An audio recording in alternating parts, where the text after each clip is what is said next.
गांव और शहरी बहू की करवा चौथ मेहंदी। पूरे शहर में करवा चौथ की चहल पहल थी।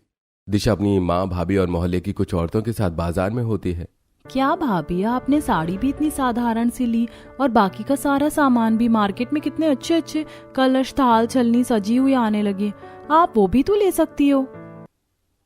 दिशा, मिट्टी के कलश और साधारण सामान देखकर उन्हें साधारण मत समझो। यही पवित्र होते हैं और सही मायने में इसी से पूजा होती है।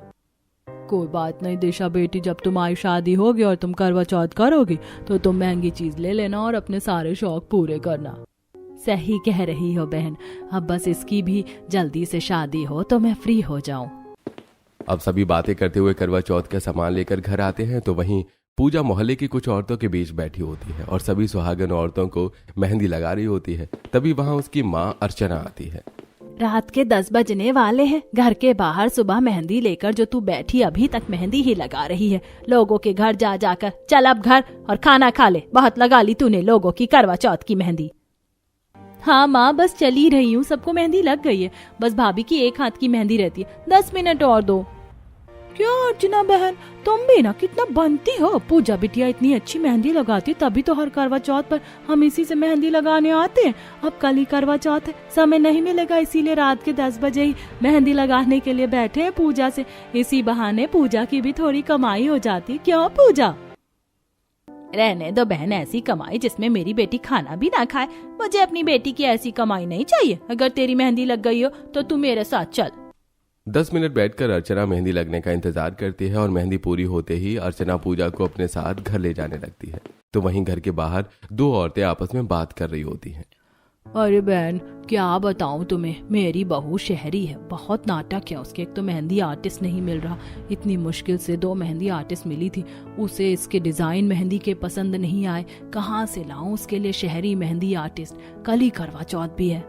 अरे अर्चना बहन, लगता है पूजा बेटी फ्री हो गई है। पूजा बड़े बड़े आर्टिस्ट को भी फेल कर देती है।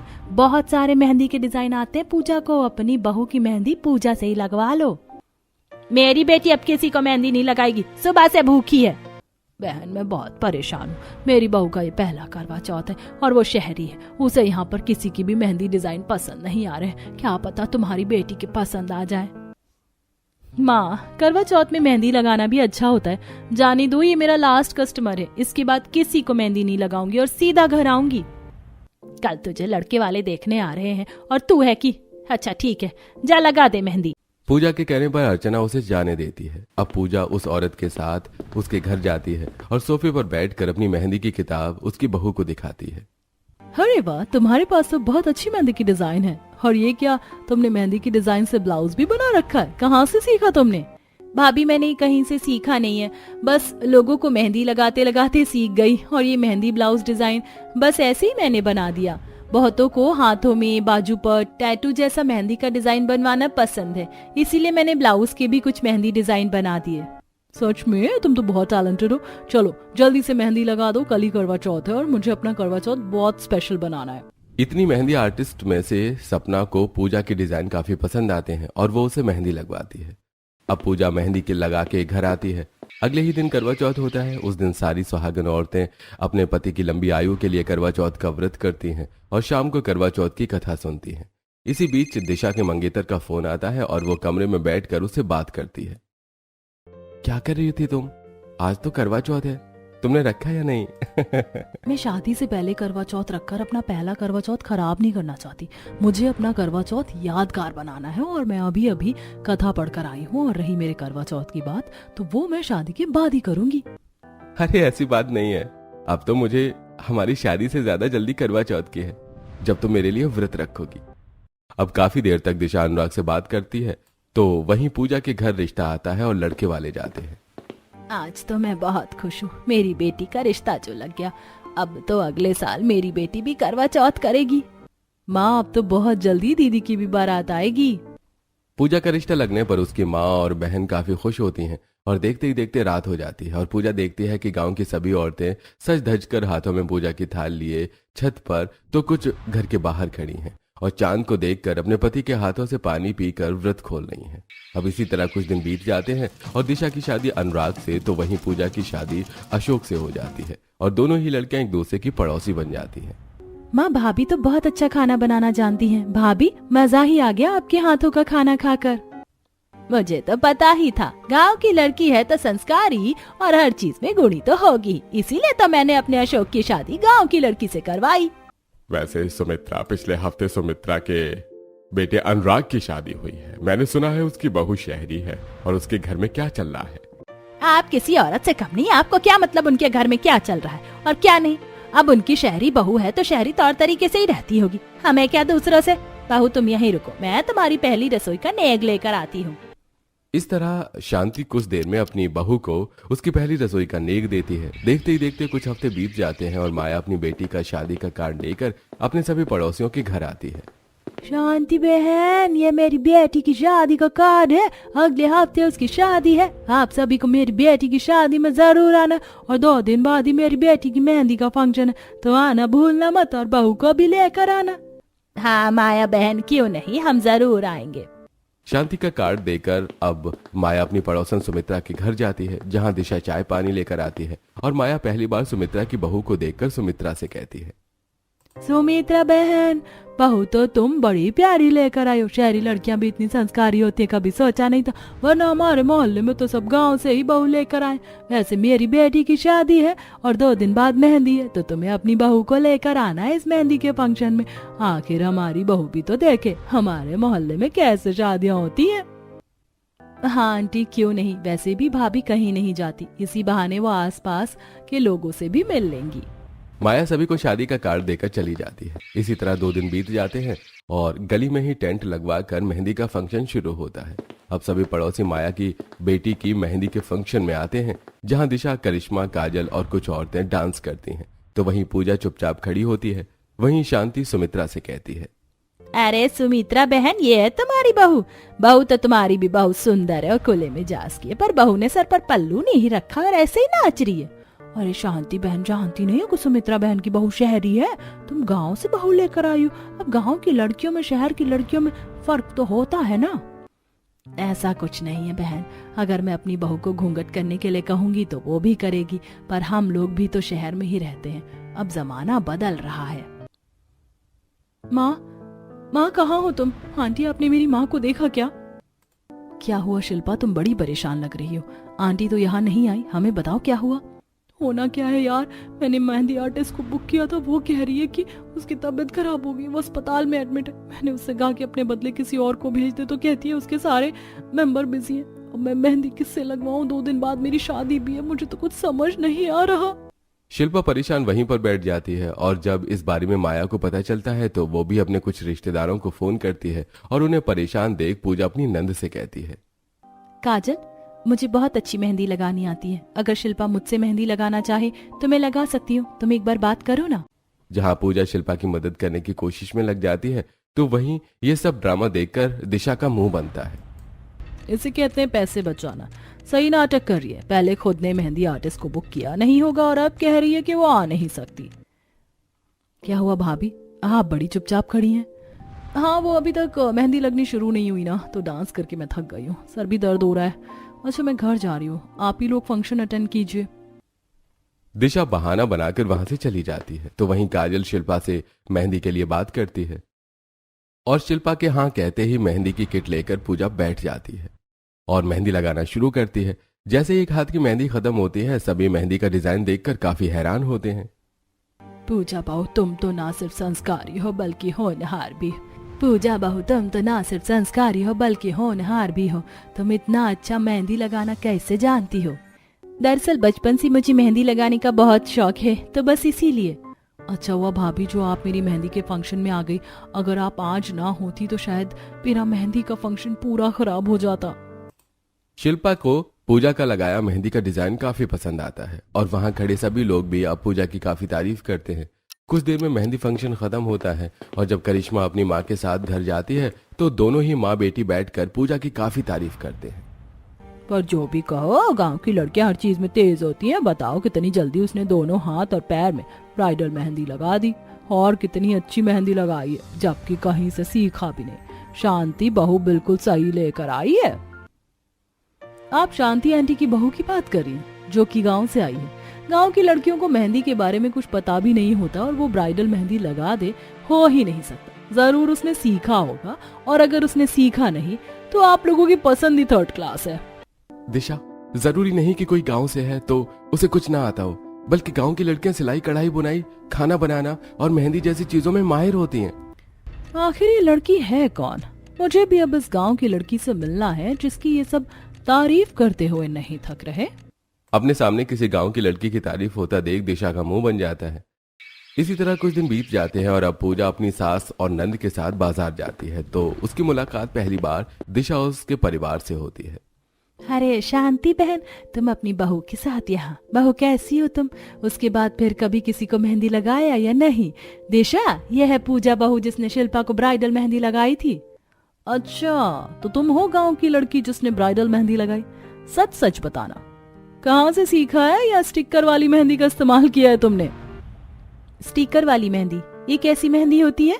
मैं तो भूल ही गई थी कि तुम तो गांव से हो।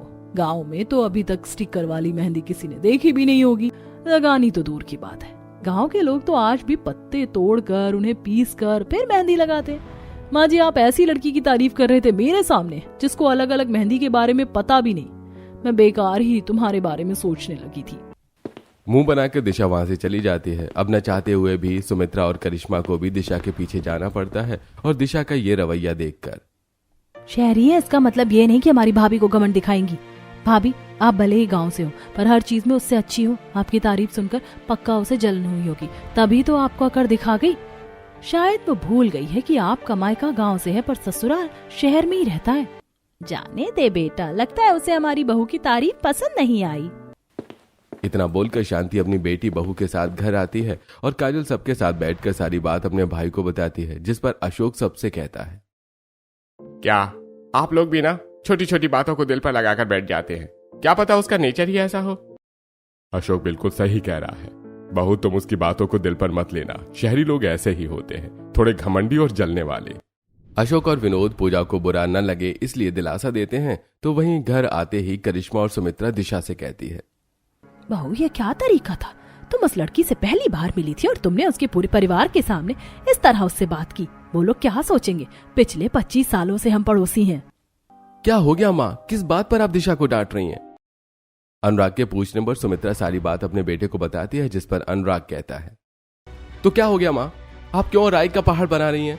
ये लड़की गांव की है इसलिए तो दिशा ने उसे गांव को कहा, और वैसे भी बिना देखे हम ऐसे ही किसी की तारीफों का पुल नहीं बांध सकते। दिशा अपनी जगह बिल्कुल सही है।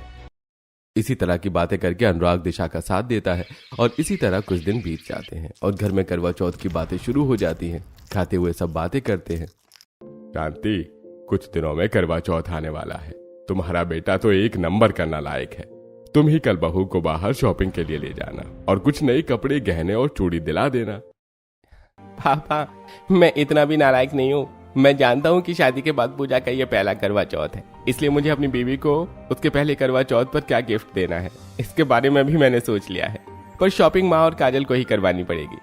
माँ, ये कुछ पैसे हैं, रख लो, कम पड़े तो बता देना। जहां एक तरफ अशोक अपनी मां को अपनी बीवी की शॉपिंग करने के लिए पैसे देता है तो वहीं कमरे में बैठी दिशा अनुराग से कहती है, ये हमारा पहला करवा चौथ और मैंने तुमसे कहा था ना कि मैं अपना करवा चौथ यादगार बनाना चाहती हूँ, इसीलिए मुझे शॉपिंग करवाने के लिए ले चलो। ठीक है, कल चलते हैं। दिशा के काफी बोलने पर अनुराग उसकी बात मान जाता है और अगले ही दिन दोनों शॉपिंग करने के लिए मॉल जाते हैं। हम पिछले 1 घंटे से साड़ी की दुकान पर ही हैं, जल्दी लो ना। अरे भैया बहन, सोचो मत, ये लाल साड़ी ले लो, आप पर बहुत अच्छी लगेगी। अब दिशा 15,000 की 2 साड़ी लेकर सैंडल की दुकान पर जाती है। यार, मैं तो परेशान हो गया तुम्हारी शॉपिंग से। इससे तो अच्छा तुम करवा चौथ नहीं करो तो अच्छा है। इतने में ही परेशान हो गए? भैया, मेरी साड़ी की मैचिंग की सैंडल दिखाओ। अब दिशा करवा चौथ की शॉपिंग करके घर आती है तो वहीं पूजा, माँ जी, हमारे गांव में जिस भी औरत का पहला करवा चौथ होता था वह अपनी शादी का ही लहंगा पहनकर करवा चौथ करती थी। मैं भी अपना पहला करवा चौथ अपनी शादी का लहंगा पहनकर करना चाहती हूँ। ठीक है बहू, जैसी तेरी मर्जी, पर कथा के लिए तो तुझे कोरी साड़ी की जरूरत है। पूजा के कहने पर अर्चना कुछ नहीं कहती और अर्चना पूजा को करवा चौथ की कथा के लिए साड़ी गिफ्ट करती है।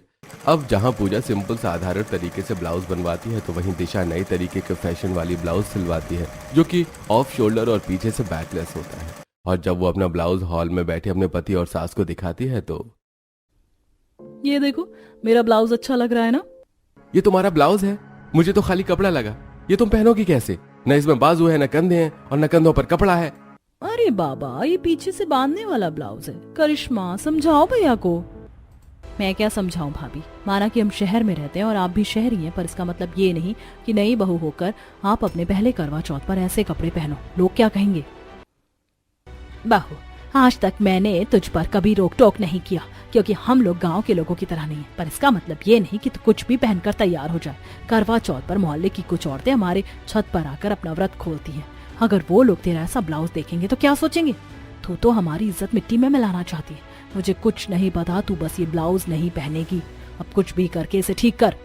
दिशा का ब्लाउज देखकर सभी उस पर नाराज होते हैं। अब दिशा मुंह बनाकर अंदर जाती है और ब्लाउज को अलमारी में रखते हुए खुद से कहती है, इतनी मुश्किल से मैंने ये ब्लाउज बनवाया था, कोई भी टेलर खाली नहीं है। परसों ही करवा चौथ है, अब मैं क्या करूं? अगर अनुराग ने मेरा साथ दिया होता तो माँ जी की ना मैं एक नहीं सुनती। दिशा मुंह बनाकर बैठ जाती है। उसे कुछ समझ नहीं आता कि वो ब्लाउज का क्या करे। वहीं जब पूजा अपना ब्लाउज अपनी नंद के साथ लेकर आ रही होती है तो मोहल्ले की कुछ औरतें उससे कहती है, कर ली बहू करवा चौथ की तैयारी? जरा ब्लाउज तो दिखा ना, कैसा बनवाया तुमने? वैसे तो मेहंदी बहुत अच्छी लगाती, मुझे करवा चौथ की मेहंदी लगा देगी? हाँ आंटी, मैं कल लगा दूंगी। और ये है मेरा ब्लाउज। अरे पूजा बहू, तुमने एक ही ब्लाउज बनवाया, रात को क्या पहनोगी? रात को मैं अपनी शादी का लहंगा पहनने की सोच रही थी। पूजा का ब्लाउज और उसकी बात सुनकर सुमित्रा को अपनी बहू पर और गुस्सा आता है। मैंने भी अपने बेटे की अरेंज मैरिज करवाई है, पर पूजा के संस्कार देखो और मेरी बहू के संस्कार देखो। सही कहते हैं लोग, गांव की बहू ज्यादा संस्कारी होती है। अब सुमित्रा घर जाती है और दिशा अपनी सास को अब तक नाराज देखकर कहती है, माँ जी आप अभी तक नाराज हैं। मैं जा रही हूँ अपनी साड़ी की मैचिंग का ब्लाउज लेने। कल करवा चौथ है और आज तू जा रही है दूसरा ब्लाउज लेने। एक काम कर, पूजा बहू की तरह तू भी अपनी शादी का ही लहंगा पहन ले। माँ जी, मुझे अपना करवा चौथ स्पेशल बनाना है, घटिया नहीं। और मैं उस गांव की बहू की तरह अपने करवा चौथ में लहंगा नहीं पहनने वाली। जा रही हूँ दूसरा ब्लाउज लेने। आप लोगों की इज्जत मिट्टी में नहीं मिलने दूंगी। जब देखो मेरे सामने उस गांव की बहू की ही तारीफ करती हैं। सारी सास एक जैसी होती हैं, अपनी बहू तो किसी को पसंद ही नहीं है। मुंह बनाकर दिशा अपनी साड़ी लेकर बाजार जाती है, पर उसे अपनी साड़ी के मैचिंग का ब्लाउज नहीं मिलता और उसकी नजर अपनी पड़ोसी पूजा, उसके साथ नंद और कुछ औरतों पर पड़ती है जो ठेले से सामान ले रही होती हैं। नहीं माँ जी, मुझे ये सजी करवा चौथ की थाल नहीं चाहिए। मुझे तो सिंपल सी थाल चाहिए और मिट्टी का कलश। बहू, करवा चौथ की शॉपिंग कर ली है तो चूड़ी भी ले लो। सब ले रखा है बहन, बस पूजा का सामान लेना था। आंटी जी, आपकी बहू गांव से है पर आप तो शहरी हैं। उसे समझ नहीं आता, पर आप तो अपनी बहू को अच्छी चीज दिला सकती हैं। दिशा, जरूरी नहीं कि सबकी पसंद एक जैसी हो। तुम शहर में रही हो इसीलिए तुम्हें आजकल की चीज पसंद होगी, पर मुझे सिंपल चीजें ही पसंद है। दिशा बहू, पूजा बहू को तुम कुछ नहीं बोल सकती क्योंकि उसे तुमसे ज्यादा समझ है, भले ही वो गाँव से है। एक बार फिर मुंह बनाकर दिशा वहां से चली जाती है, पर मैचिंग का ब्लाउज न मिलने पर काफी परेशान होती है। मैं तो थक चुकी हूँ ब्लाउज ढूंढ ढूंढ कर। शाम भी हो चुकी है, कल ही करवा चौथ भी है, मेहंदी भी लगवाना है। काम करती हूँ, करवा चौथ का सामान लेते हुए चलती हूँ। मेहंदी कल सुबह लगवा लूंगी। इन लोगों की घटिया सोच की वजह से कहीं मेरा करवा चौथ ना खराब हो जाए। ब्लाउज न मिलने पर दिशा करवा चौथ के लिए दिया, पूजा का सामान, कलश, करवा चौथ की किताब, कैलेंडर, करवा जैसे सामान लेकर घर आती है। भाभी, शाम के 8 बज गए हैं और आप अब आई हैं। अब आप मेहंदी कब लगवाओगी? मुझे तो लगता है इसका मन ही नहीं है करवा चौथ बनाने का। घर आते ही अपनी सास और नंद की बातें सुनकर दिशा को फिर से गुस्सा आ जाता है और वो सीधा अपने कमरे में जाती है और उसकी दोस्त सपना उसे कॉल करती है। तेरा तो ये पहला करवा चौथ है, तैयारी कैसी चल रही है? मत पूछ यार, मैं तो परेशान हो चुकी हूँ। मेरी सास नंद तो है ही घटिया सोच वाली, मेरा पति भी उन्हीं का साथ दे रहे हैं। मैंने इतने शौक से इतना मॉडर्न डिजाइन का ब्लाउज बनवाया था, इन लोगों ने पहनने से ही मना कर दिया। अभी साड़ी की मैचिंग का दूसरा ब्लाउज नहीं मिल रहा। मेरी सास बोल रही है कि मैं शादी का लहंगा पहन लूं। इन लोगों की वजह से मेरा करवा चौथ खराब जाने वाला है। अरे ऐसा क्यों बोलती है, मेरे पास एक लड़की का नंबर है। उस लड़की की शादी वहीं हुई है जहाँ तेरा ससुराल है। वो सिर्फ अच्छी मेहंदी ही नहीं बल्कि मेहंदी से ब्लाउज का डिजाइन बनाना भी जानती है। वो इतना अच्छा तेरा ब्लाउज डिजाइन बनाएगी कि किसी को पता ही नहीं चलेगा तूने कैसा ब्लाउज पहना है। मैं अभी तुझे उसका नंबर देती हूँ। यार तूने तो एक बार में ही मेरी सारी परेशानी खत्म कर दी, जल्दी से नंबर दे। दिशा अपनी दोस्त से उस लड़की का नंबर ले लेती है जिसके बारे में सपना ने उसे बताया था। अब उसी वक्त दिशा उसे फोन करती है। अब दिशा से बात करके पूजा को पता चल जाता है कि उसके पास जो कॉल आई है वो किसी और की नहीं बल्कि दिशा की है। अब वो सोफे पर बैठी सारी बात अपनी सास और नंद को बताती है। कोई बात नहीं भाई, जाने अनजाने में ही सही, पर उसने अपनी पड़ोसी को ही बुलाया है। अब उसे पता चलेगा कि लोग तेरी तारीफ ऐसे ही नहीं कर रहे, तू सच में एक आर्टिस्ट है। शांति के कहने पर पूजा काजल के साथ दिशा के घर जाती है। पूजा को देख दिशा मुंह बनाते हुए उससे कहती है, तुम अपनी नंद के साथ हमारे घर, वो भी इस वक्त? भाभी दरअसल आपने जिस मेहंदी आर्टिस्ट को फोन किया है वो कोई और नहीं, मेरी भाभी ही है। आपकी दोस्त ने मेरी ही भाभी का नंबर आपको दिया है। भाभी एक बार इन्हें अपनी मेहंदी डिजाइन बुक तो दिखाओ, शायद तभी इन्हें यकीन हो जाए। अरे वाह भाभी, आप तो बहुत फेमस है, जाने अनजाने ही सही मेरी भाभी ने आपको ही बुला लिया। भाभी आंख बंद करके पूजा भाभी से मेहंदी लगवा लो, अगर अपना करवा चौथ खराब नहीं करना चाहती हो तो। अब पूजा पहले अपनी मेहंदी बुक दिशा को दिखाती है और जब बैठकर दिशा उसके डिजाइन देखती है तो वो काफी हैरान होती है।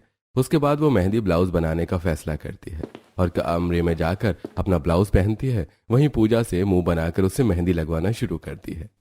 मेहंदी ब्लाउज डिजाइन बनाने से पहले हाथ में मेहंदी लगा देती। वैसे भी मुझे तुम पर विश्वास नहीं है, कितनी देर से पीठ पर मेहंदी लगा रही हो, डिजाइन पूरा हुआ या नहीं?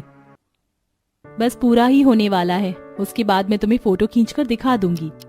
पूजा उसकी पीठ पर मेहंदी से ब्लाउज बनाती है और फोटो खींचकर उसे दिखाती है, जिसके बाद वो उसके कंधे पर और बाजू पर भी मेहंदी से ब्लाउज डिजाइन करती है। अब जब दिशा खुद को शीशे में देखती है तो वो हैरान हो जाती है। तुम तो सच में बहुत टैलेंटेड हो, शहर में भी मुझे ऐसा मेहंदी आर्टिस्ट आज तक नहीं मिला। सही कह रही थी सपना और बाकी सब लोग, बेकारी में तुमसे चिढ़ती रही तुम्हारी तारीफ सुनकर। तुम सच में तारीफ के लायक हो। अब जल्दी से मेरे हाथों में भी मेहंदी लगा दो। अब लग रहा है कि मैं कल करवा चौथ पर अपना स्टाइलिश ब्लाउज पहन सकती हूँ, क्योंकि किसी को पता ही नहीं चलने वाला कि मेरा ब्लाउज कैसा है। तुमने बहुत अच्छा डिजाइन बनाया है। दिशा को पूजा की मेहंदी का डिजाइन काफी पसंद आता है और वो उससे अपने दोनों हाथ पैर पर भी मेहंदी लगवाती है। लो, मैंने तुम्हारे दोनों हाथों में मेहंदी लगा दी है, अब पैर आगे करो। भाभी आपके चेहरे की खुशी बता रही कि जिस तरह से आप बार बार अपनी मेहंदी को देख रही हैं, लगता है आपको अपनी मेहंदी कुछ ज्यादा ही पसंद आ गई। सच में तुमने बहुत अच्छी मेहंदी लगाई है, मुझे तो ये बहुत पसंद आई। मुझे माफ कर देना, अब तक मैंने तुम्हें जो भी भला बुरा कहा। कल तुम शाम को मेरे घर आना, हम दोनों का ये पहला करवा चौथ है, हम दोनों मिलकर इसे साथ में सेलिब्रेट करेंगे। वैसे भी मुझे अपना पहला करवा चौथ यादगार बनाना था, जो तुम्हारे बिना नहीं हो सकता। मैं माँ जी से बात करूंगी, अगर हो सका तो जरूर आऊंगी। 11 बजने वाले हैं, अब जल्दी से पैर आगे करो ताकि मैं पैर की भी मेहंदी खत्म करके जा सकूं। अब पूजा दिशा के पैरों पर मेहंदी लगाना शुरू करती है, जिसे खत्म करने में पूजा को 11:30 बज जाते हैं। फाइनली आपकी मेहंदी पूरी हो गई, अब हम चलते हैं भाभी। वैसे भाभी, अब आप कब लगाओगे अपनी मेहंदी? फिक्र मत करो काजल, मेहंदी लगाने में मैं एक्सपर्ट हूँ, बचपन से लगाती आ रही हूँ। अपने दोनों हाथ और पैरों की मेहंदी मैं 1 घंटे में लगा लूंगी। इतना बोलकर पूजा मेहंदी पूरी करके अपने घर जाती है और पहले अपने पैरों में मेहंदी लगाती है और फिर हाथों में।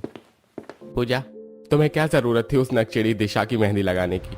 देखो, उसे मेहंदी लगाने की वजह से तुम अभी तक उठी हुई हो। कोई बात नहीं, आप सो जाओ। पूजा रात के 1 बजे तक अपनी मेहंदी पूरी करके जैसे ही सोती है, उसे 3 बजे दोबारा से उठना पड़ता है। अब दोनों ही सास अपनी अपनी बहू को सरगी खिलाती हैं। तुझे पता है बहू, जब तुम मेहंदी लगाकर सोने गई उस वक्त मैं सोकर उठी थी। तुझे उठाते हुए तो बड़ा बुरा लग रहा था, पर सरगी खिलाना भी जरूरी है। बहू नाराजगी अपनी जगह और रीति रिवाज अपनी जगह, सास ही अपनी बहू को सरगी खिलाती है। अब जल्दी से सरगी खा ले, अब पूरे दिन ना कुछ खाने को मिलेगा और ना ही कुछ पीने को। दोनों ही बहुएं अपनी सास के हाथों की सरगी खाती हैं और सोने के लिए चली जाती हैं। अगली सुबह दोनों ही बहू का व्रत होता है, तो वो दोनों पहले कोरी साड़ी लाल निकाल कर पहनकर दिशा के घर में बाकी औरतों के साथ करवा चौथ की कथा सुनती हैं। तो ये थी करवा चौथ की कथा। बस तभी से सारी सुहागन महिलाएं अपने पति की लंबी आयु के लिए ये व्रत करती आ रही हैं। चलो बहू, अब सूर्य देव को जल चढ़ा दो। इस तरह सभी छत पर जाकर एक साथ मिलकर सूर्यदेव को जल चढ़ाती हैं। कुछ देर में पूजा अपने घर जाती है। अब रात को शांति और सुमित्रा करवा चौथ के लिए खाना बनाती हैं और दिशा करवा चौथ की साड़ी पहनकर तैयार हो जाती है, जिसे देख अनुराग हैरान हो जाता है। अरे तुमने अपना ब्लाउज ठीक कैसे किया? ये तो वही ब्लाउज है ना? हो गई ना आपको भी गलतफहमी। ये ब्लाउज ठीक नहीं हो सकता, इसीलिए मैंने मेहंदी से ब्लाउज बनवाया है। ये मेहंदी की डिजाइन है जो कि ब्लाउज की तरह लग रही है। भाभी छत पर आ जाओ, चांद निकल आया और पूजा भाभी भी अशोक भैया के साथ आ गई हैं और कुछ औरतें भी आ गई हैं। दिशा अनुराग के साथ छत पर जाती है, जहां सारी औरतें दिशा की मेहंदी ब्लाउज देखकर काफी हैरान होती हैं, पर तारीफें भी करती हैं। और ये दिशा, तुमने बड़ा अतरंग ब्लाउज पहना है पर बड़ा सुंदर है। सच में सबसे अलग लग रही हो तुम इस ब्लाउज में। किससे बनवाया तुमने ये मेहंदी ब्लाउज? हमारी मोहल्ले की टैलेंटेड बहू पूजा ने। बहुत सुंदर है ना? मुझे सबसे अलग दिखना था और पूजा ने मुझे वाकई सबसे अलग बना दिया। थैंक यू पूजा। पूजा भी दिशा की बात सुनकर काफी खुश होती है और अब सारी महिलाएं बैठकर थाल घुमाने वाली रस्म करती हैं। अब सभी के पति लाइन से खड़े हो जाते हैं और सारी औरतें छलनी से चांद को देखकर अपने पति को देखती हैं, फिर उनके हाथों से पानी पीकर अपने करवा चौथ का व्रत खोलती हैं। चलो जी, सभी का करवा चौथ का व्रत पूरा हुआ। भाभी आप दोनों का ही करवा चौथ पहला था और आप दोनों ने ही एक साथ करवा चौथ मनाया। मुझे तो ये देखकर बहुत खुशी हुई। इस करवा चौथ वाले दिन आप दोनों के बीच की सारी दुश्मनी भी खत्म हो गई। अब हमारे पड़ोस में कोई भी ऐसा नहीं है जो एक दूसरे को देखकर मुंह बनाए। सही कहा तुमने, सही समय पर मेरी आंखें खुल गई।